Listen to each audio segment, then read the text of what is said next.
मुंबई में लगातार हुई मूसलाधार बारिश की ये तस्वीरें आप तक जरूर पहुंची होंगी। देश के हिमालयी हिस्सों से लेकर तटीय इलाकों और मध्य भारत में बारिश ने कोहराम मचाया हुआ है। लेकिन महानगर और मायानगरी होने के कारण मुंबई विशेष रूप से खबरों में है। यहां सड़कों पर नदियां बह रही हैं और समंदर और तट के बीच का अंतर पता नहीं चल रहा। नमस्कार, मेरा नाम है हृदय जोशी और स्वागत है आपका इको एंड एनर्जी टॉक में। भारतीय मौसम विज्ञान विभाग आईएमडी ने अगले 24 घंटों के लिए मुंबई में भारी बारिश का अलर्ट किया है, जबकि वहां पिछले 4 दिनों में ही शनिवार से तेज बारिश हो रही है। मूसलाधार बारिश ने शहर का जनजीवन अस्त व्यस्त कर दिया है। मौसम विभाग द्वारा जारी साप्ताहिक पूर्वानुमान के अनुसार मुंबई में गुरुवार 21 अगस्त तक भारी बारिश होगी। हालांकि पूरे सप्ताह ही बारिश के जारी रहने की संभावना है। अगर हम इसके कारणों की बात करते हैं तो भारत मौसम विज्ञान यानी कि आईएमडी का जो कहना है, इसके पीछे कुछ 3-4 कारण हैं, कुछ 3-4 वेदर सिस्टम्स हैं जो एक साथ में एक्टिव थे, जिसके चलते जो है मुंबई और आसपास के रीजन में बहुत ही भारी वर्षा हुई है। सबसे पहला कारण इसका ये था कि जो हमारी बंगाल की खाड़ी है, जो बे ऑफ बंगाल है, उसमें एक लो प्रेशर एरिया था जो कि कल तक एक डिप्रेशन में तब्दील हो गया था और वो जो है दक्षिणी उड़ीसा के ऊपर में ये डिप्रेशन था। दूसरा कारण इसका ये है कि जो हमारा अरब सागर है, अरेबियन सी, मुंबई और गुजरात के पास में ये अरेबियन सी के ऊपर में जो है अपर एयर साइक्लोनिक सर्कुलेशन का एक सिस्टम था, जो कि एक और कारण है। और तीसरा कारण है कि यहाँ एक वेस्टर्न डिस्टर्बेंस का भी सिस्टम जो था वो एक्टिव था। तो जब ये 2-3 अलग वेदर सिस्टम्स एक साथ इंटरैक्ट कर रहे हैं तो उसके चलते हैं जो इतनी भारी वर्षा हुई है। पहले समझिए कि बारिश कितनी हुई है। अगर शनिवार से मंगलवार तक के 4 दिनों की ही बात करें तो मुंबई में 800 मिलीमीटर पानी बरसा है। इसका क्या मतलब है, ये बताने से पहले ये जान लीजिए कि मुंबई में पूरे अगस्त में होने वाली औसत बारिश करीब 560 मिलीमीटर है। यानी मायानगरी में अगस्त में पूरे महीने की जो बारिश होती है उसका 125% केवल 4 दिनों में ही बरस गया। मिलीमीटर में बारिश का क्या मतलब है, इसे मैं अपने वीडियो में पहले भी समझा चुका हूं। उसका लिंक भी यहां आपके साथ शेयर किया जा रहा है। लेकिन एक बार फिर 1 मिलीमीटर बारिश का मतलब 1 वर्ग मीटर में समान रूप से 1 मिलीमीटर ऊंचाई की बारिश होता है। यानी कुल 1 लीटर पानी किसी ऐसी सरफेस या सतह पर गिरा दिया जाए जिसका क्षेत्रफल 1 वर्ग मीटर हो। यानी मुंबई में 4 दिनों के भीतर ही प्रति वर्ग मीटर 800 लीटर पानी बरस गया। यानी 1 वर्ग मीटर के तले वाले टैंक में मिनरल वाटर की 20 लीटर की 40 बोतलें, जो अक्सर आपको ऑफिस या घर में दिखाई देती हैं, वो खाली कर दी गई। हर रोज का हिसाब बनता है ऐसी 10-20 लीटर की बोतलें हर 1 वर्ग मीटर क्षेत्रफल में उड़ेल दी जाएं। जाहिर है तबाही होनी ही थी। अगर हम आंकड़ों की बात करते हैं, मुंबई में जो बारिश हुई है, जो मॉनसून का हमारा सीज़न रहता है 4 महीने का, जून से लेकर सितंबर तक का, तो माना जाता है मुंबई में करीब 2200 या 2300 मिलीमीटर की वर्षा रहती है कुल मॉनसून के सीज़न में। पर अगर हम पिछले 4-5 दिनों की बात करते हैं, अगस्त 15-16 के बाद से जो ये बारिश शुरू हुई है, पिछले 4-5 दिनों में ही जो है हम लोगों को करीब 40% जो हमारा टोटल मॉनसून में जो हमें बारिश होती है वो पिछले 4-5 दिनों में ही हमारे ऊपर मुंबई में गिरी है। तो आप समझ सकते हैं कि ये कितना हैवी, एक्सट्रीमली हैवी रेनफॉल है ये इस शहर के लिए। और ये लगातार, अक्सर क्या होता है, 1-2 दिन भारी बारिश होती है, उसके बाद एक थोड़ा सा देर के लिए एक ब्रीफ पीरियड होता है जब बारिश रुकती है। पर हमारे यहाँ पिछले 4-5 दिन से लगातार जो है बारिश चलती ही चली जा रही थी और कल तक आकर तो हालत जो है शहर के बहुत ही ज़्यादा खराब हो गए से थे। जो मुझे लगता है कि जो ऐसा होगा, अगर इतनी तेज़ बारिश लगातार 4-5 दिन होगी तो किसी भी शहर के लिए इसको मैनेज कर पाना आसान नहीं है। तो ये बात हो गई बारिश की और आंकड़ों की। और अगर हम सांता क्रूज ऑब्जर्वेटरी की बात करते हैं मुंबई की, तो जैसा मैंने आपको बताया कि पूरे मॉनसून सीजन में जो है शहर को करीब 2200 या 2300 मिलीमीटर बारिश मिलती है।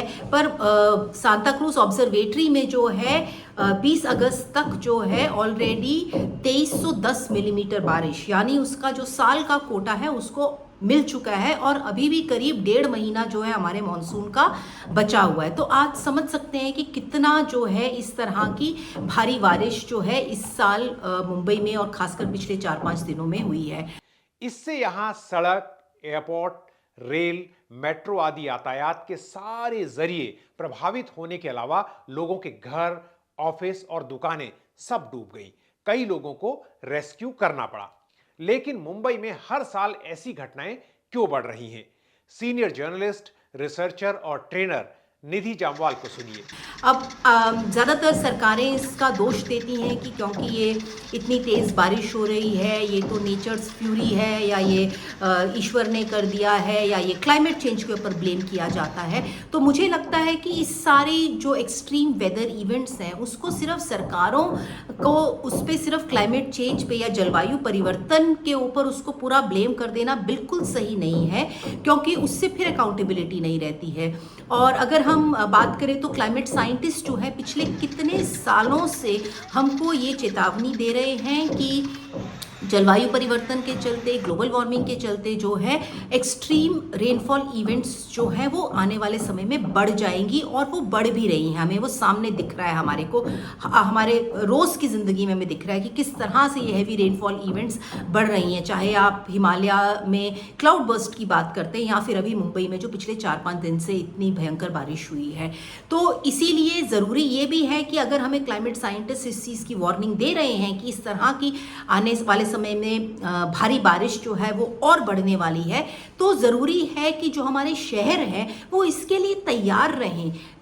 इसके लिए जो पानी ऊपर से बरसेगा तो उस पानी को किसी ना किसी तरह तो बह के जाना है समुद्र की ओर। अगर मैं मुंबई की बात करती हूँ तो अब हमने क्या किया है पिछले कुछ सालों में, क्योंकि शहर बड़ा है, शहर की आबादी बड़ी है, इंफ्रास्ट्रक्चर बड़े बड़े प्रोजेक्ट्स आए हैं, उसके चलते जो है हमने अपनी नदियों की बात हो गई या हमारे जो वाटर बॉडीज़ हैं या जो ओपन स्पेसेस हैं या हमारे ग्रीन स्पेसेस को इतना एनक्रोच कर लिया है कि अब उस पानी को बहने के लिए जगह नहीं बची है। और ये बात जो है हम 2005 में जो 26 जुलाई को मुंबई में एकदम खतरनाक बाढ़ आई थी, उस समय से जो है हम, चाहे वो एनवायरनमेंट जर्नलिस्ट हों, चाहे वो एक्टिविस्ट हों, एनवायरमेंटलिस्ट हों, वो सब लोग इस बात को बार बार ये बोल रहे हैं कि इस तरह से हम लोगों को जो है अपने इंफ्रास्ट्रक्चर ग्रोथ के चलते चलते इस तरह की अर्बन प्लानिंग जिसमें हम अपने ब्लू ग्रीन इंफ्रास्ट्रक्चर, अब काफ़ी बात होती है, हृदेश जो प्लानर्स भी हैं, जो एनवायरमेंटलिस्ट हैं, वो बात कर रहे हैं ब्लू ग्रीन इंफ्रास्ट्रक्चर की। अब इसका अर्थ इंफ्रास्ट्रक्चर का ये होता है कि जो हम बात करते हैं अपनी इंफ्रास्ट्रक्चर की, तो हम बात करते हैं सुएज ट्रीटमेंट प्लांट्स की, ड्रेनेज सिस्टम्स की, मेट्रो इंफ्रास्ट्रक्चर की, मोनोरेल्स की, या ये सब हमको लगता है कि ये इंफ्रास्ट्रक्चर है, सड़कें हमारे इंफ्रास्ट्रक्चर है। हम ये भूल जाते हैं कि blue green infrastructure climate change के दौर में सबसे ज़रूरी है। ब्लू ग्रीन इंफ्रास्ट्रक्चर का मतलब ये होता है, ब्लू इंफ्रास्ट्रक्चर है आपकी अर्बन वाटर बॉडीज़, वो आपके नेचुरल ड्रेनेज सिस्टम हैं जिसको आपको ध्यान में रखना बहुत ज़रूरी है। सिमिलरली जो ग्रीन इंफ्रास्ट्रक्चर है, ग्रीन इंफ्रास्ट्रक्चर आपकी ओपन ग्रीन स्पेसेस हैं। तो इसीलिए शहरों को जो है जब वो बात करते हैं अर्बन प्लानिंग की, तो ब्लू ग्रीन इंफ्रास्ट्रक्चर को ध्यान में रखना, उसको सैंक्रोसैंक्ट मानना बहुत बहुत ज़रूरी है। तो हाल ही में जो एक नई स्टडी आई थी जिसने कि 1991 से लेके 2018 तक जो है सैटेलाइट मैप्स के ज़रिए मुंबई और मुंबई सबर्बन्स को जो स्टडी किया, उसने ये बताया कि 1991 से 2018 तक के समय के बीच में जो शहर का ग्रीन कवर है वो 40% घट गया है। इसी तरह से जो हमारे शहर की, मुंबई की जो ओपन स्पेसेस थी वो 10 स्क्वायर किलोमीटर से घटकर 33 स्क्वायर किलोमीटर तक चली गई हैं। और अगर हम वाटर बॉडीज़ की बात करते हैं तो वो 27 स्क्वायर किलोमीटर से लेके कम होकर 20 स्क्वायर किलोमीटर तक घट गया है। तो एक तरफ से क्लाइमेट चेंज हो रहा है, एक्सट्रीम वेदर पैटर्न्स हो रहे हैं, वेरी वेरी हैवी रेनफॉल हो रहा है, और दूसरी तरफ से जो हमारी शहर की जो वाटर बॉडीज़ है या जो शहर की ब्लू ग्रीन इंफ्रास्ट्रक्चर है उसको हम धीरे धीरे घटाते चले जा रहे हैं। बारिश के कारण एक शहर या राज्य की राजधानी ही प्रभावित नहीं हुई, राज्य के दूसरे हिस्सों पर भी असर पड़ा है। महाराष्ट्र के नांदेड़ में अचानक बाढ़ से 8 लोगों के मरने की खबर है और कुल 14 लाख हेक्टेयर में बारिश ने फसल को नष्ट किया है। इस वीडियो में फिलहाल इतना ही। इसे लाइक, शेयर और कमेंट जरूर करें, चैनल को सब्सक्राइब करें और हो सके तो ज्वाइन भी करें। मदद के लिए कमेंट सेक्शन में सुपर थैंक्स का विकल्प तो है ही। जल्द ही एक नए वीडियो के साथ आपसे फिर मुलाकात होगी। नमस्कार।